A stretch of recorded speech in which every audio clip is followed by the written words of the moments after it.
Breaking overnight, Russia strikes the Ukrainian city of Dnipro again. This after Thursday's attack using an experimental medium-range ballistic missile. And overnight, the Kremlin says the launch was a response to quote-unquote reckless decisions and actions of Western countries.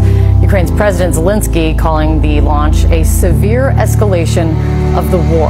Joining us right now is CNN military analyst and retired Army Major General James Spider Marks. It's good to see you, Spider. Thank you. This strike in Dnipro, the way the Russians described it was a ballistic missile with a non-nuclear hypersonic warhead with a medium range. The way a U.S. official, Spider, described it at one point yesterday was that it was an experimental medium-range ballistic missile, not an ICBM, as Ukraine's military had initially claimed. Describe for everyone the distinction and the significance in this moment of this new move. Well, an ICBM, just to get into the details of that, an ICBM would be intercontinental, right? So this would be an extra theater, outside of the theater of conflict type of missile system. This was not. The fact that it was not nuke-tipped, good decision on the part of the Russians. I think also Putin was probably sending a message, which is, hey, look at me, I can show restraint. Could have put a nuke on it, and I chose not to. But I think primarily what you see is this was kind of a very tactical tit-for-tat response to the unleashing of the ATACMS that the Ukrainians have that are launching now against military targets on Russian soil, long overdue. So Putin now is just a card game. So he just wanted to see that card on the table. He met that card. And this is what we see right now. I think also that the number of these missiles that they have in this experimental category are probably few. So I don't know that we're going to see this as a significant, it's not necessarily an escalation of the fight. I think what we have is these two pugilists are trying to improve their position, moving toward the administration change out in January, and they're probably going to be exhausted. So I think over the course of the next couple of months, very sadly, is going to be an increase in terms of the volatility and the exchanges that we see between the Ukrainians and the Russians. It's fine. I wanted to ask you about that because, as you just said, you think at least some of what is happening now is really a response, not just the tit for tat between the two, but also to the U.S. election and kind of Ukraine and Russia both fighting to improve their position or their argument or their tactical advantage before the next administration comes in. You mentioned the next 2 months. I mean, how bloody could this get if that's some of the motivation that exists here?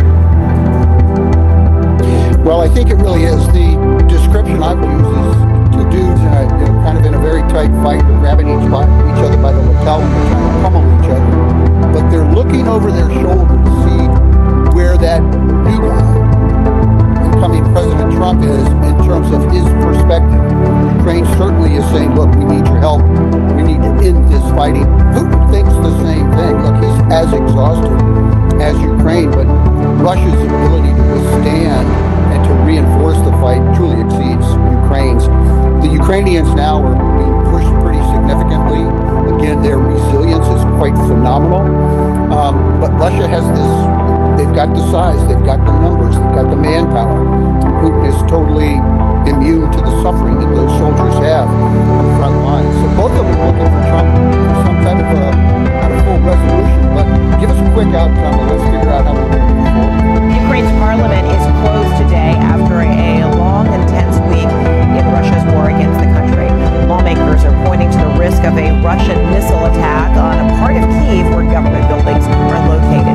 And there's still plenty of reaction coming in after the Russian president said Moscow launched a new ballistic missile on Ukraine's Dnipro region on Thursday. Ukrainian President Volodymyr Zelensky calls that move, quote, a clear, severe escalation of the war. China is calling for restraint, and British intelligence is warning about instability on Ukraine's front lines.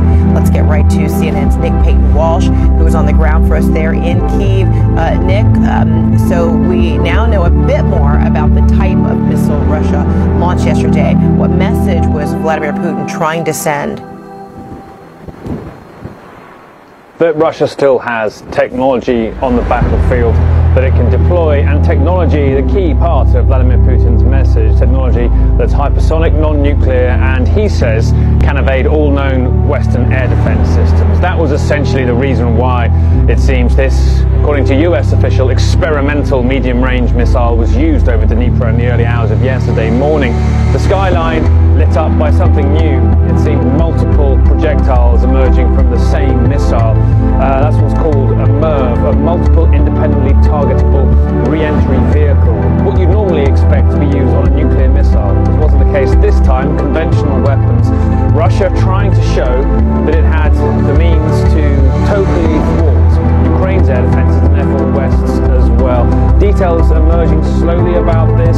Vladimir Putin claiming it was a Mark 10 hypersonic non-nuclear missile called the Areshnik. Ukraine echoing some of those specifics and suggesting it's in fact something called a Quel. We've heard from the United States they believe it was, let's say, experimental medium-range ballistic missile, but clearly something new here. And that's what Vladimir Putin's trying to say, is that there's more Russia can do in response to the stark decision by the Biden administration on Sunday to allow Ukraine to use its supplied ATACMS missiles to hit inside of Russia. A dramatic change in US policy in the war, one that Ukraine swiftly took use of, also using UK-supplied Storm Shadow missiles to hit targets inside of Russia as well. That's a remarkable change in the stance of both Moscow and Washington. And just bear in mind, Moscow felt it had to give the US a 30-minute heads up on the use of this missile because they feared potentially it may look on US radars to be something more directed towards Western Europe. Ultimately, I think that is the subtext here, that Russia has new missiles that could fire in that direction and could potentially carry nuclear warheads. That's not what happened here, or does even appear, frankly, in the language, but it is essentially in the background. And we are into a remarkable moment in this conflict, Fred. You mentioned earlier the British intelligence assessment. That's the Ministry of Defence in London. Normally quite rosy in what they say about Ukraine's war effort, but saying yesterday that the front line was unstable, unlike any time it had been since the invasion. That's a euphemism for the fact that nearly every point on the compass, we're here hearing bad news from soldiers on the front line. They are, I mean, this weather is extraordinary, but even prior to it, finding Russia has an enormous tolerance for casualties and is pushing forwards. And just cast your mind back to 7 days ago, German Chancellor Olaf Scholz telephoning Vladimir Putin, breaking nearly 2 years of isolation from Western leaders through that move of diplomacy, essentially to try and curry favour with Scholz's own East German electorate, who was slightly pro-Russian for the forthcoming elections. That sort of started really a diplomacy which may pick up ahead of the Trump administration, but instead we've seen remarkable days of escalation between two nuclear powers, the United States and Russia, where Ukraine has been their unfortunate proxy battleground for 1,003 days now. But in the last week, it felt like those two capitals were ever closer, not to direct conflict, I think that's still far off, but to more intimate involvement against each other in this war. Fred. All right, Nick Payton-Walsh in Kyiv. Thank you so much.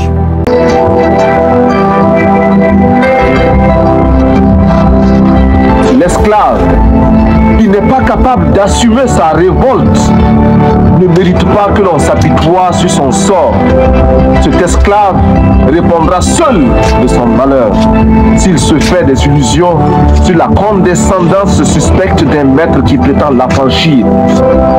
Seule la lutte libère.